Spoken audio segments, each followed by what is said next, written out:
Hey, let me do my final check-in. I don't think this is review. Check-in of Latsaway by Darcy Little Badger, a Lapin Apache writer, American. Uh, see, no ums and no ahs. Let me check in with Latsaway by Darcy Little Badger, a Lapin Apache writer. This is an urban fantasy.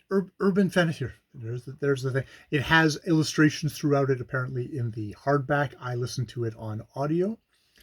Well read on audio, though that maybe showed up some of the difficulties I had with the writing a little bit more clearly. I'm going to put that down.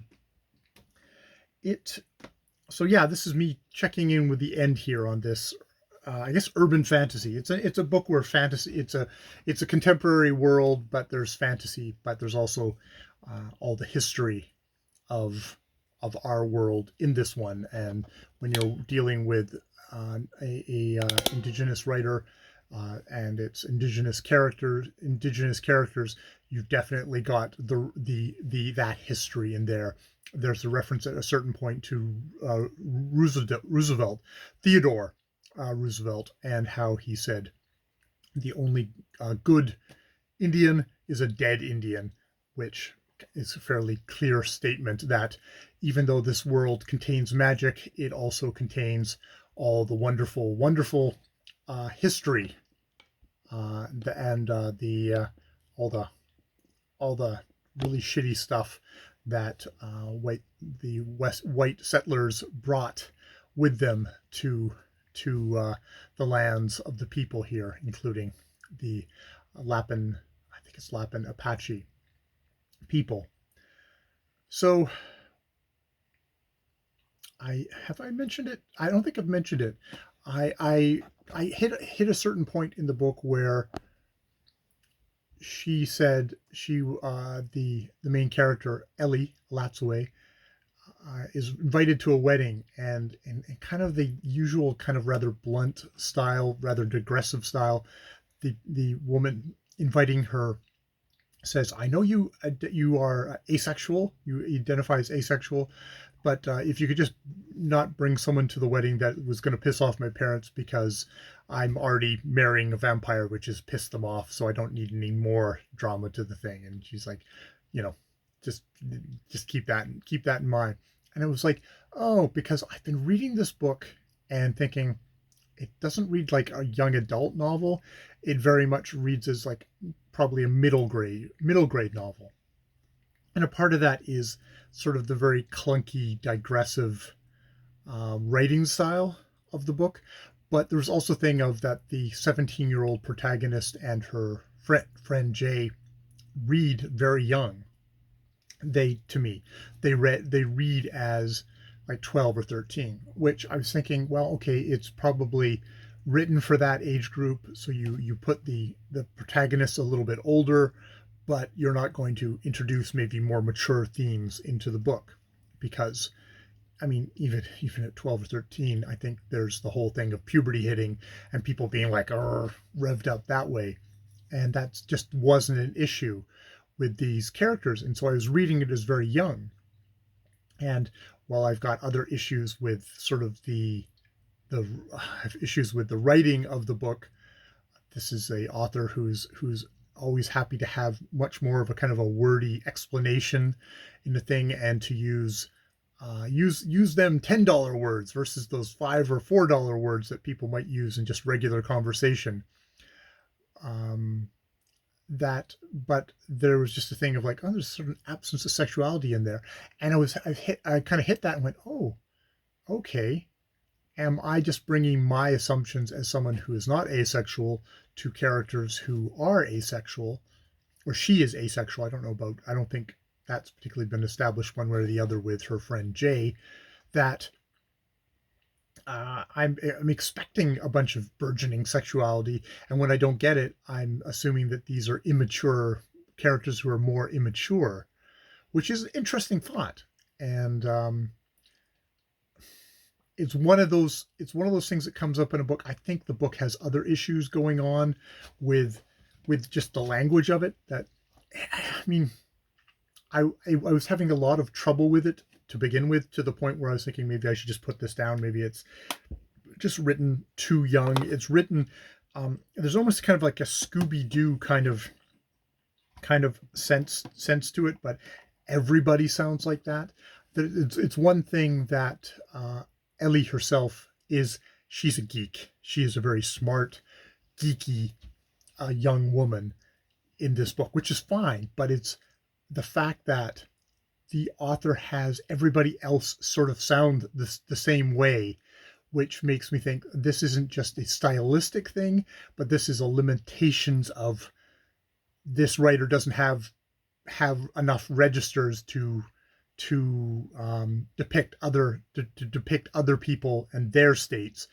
All she can do is that one. It feels like all that she's doing in this book is one voice, and the and I wouldn't question that if it was just like a first person perspective. Well, even if it was first person, I would expect in dialogue other people would have more of a conversational, less of a I went to Princeton vocabulary. Darcy Little Badger has been to Princeton, is probably incredibly intelligent. I believe doctor in geoscience. I think it's geoscience or something like that.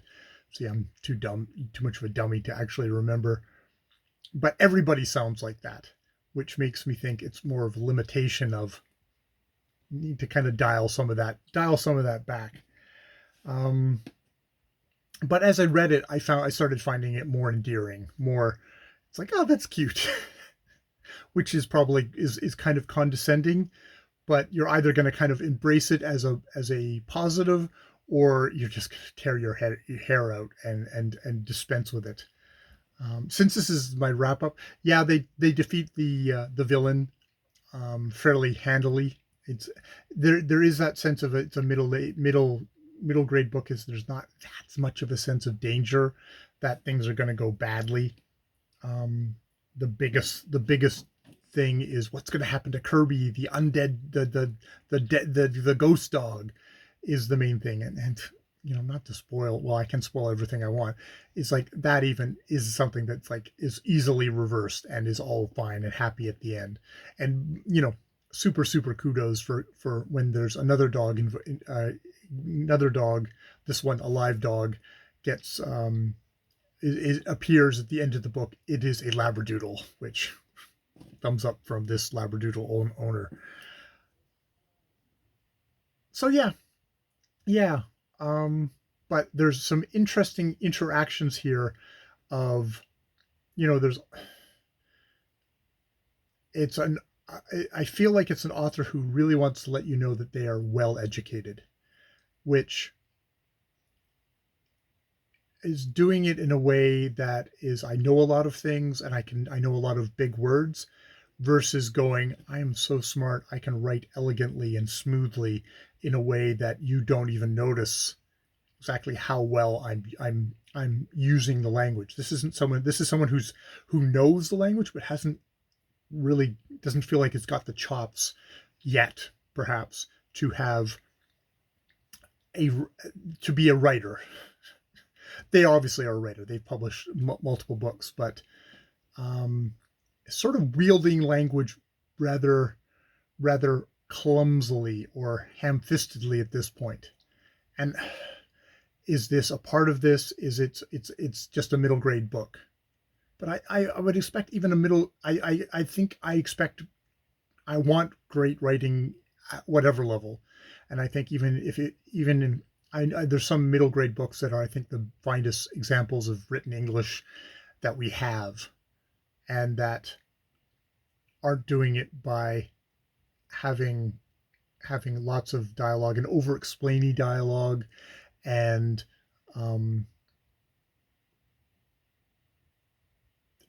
have the author insistently inserting themselves in, getting to educate you at all times, which I mean that could be a prescriptive thing you could say for a middle grade book where I'm educating these children as much as I'm entertaining them. But I think any level of a good author, you educate while entertaining, but you don't stop in the middle of it to educate you.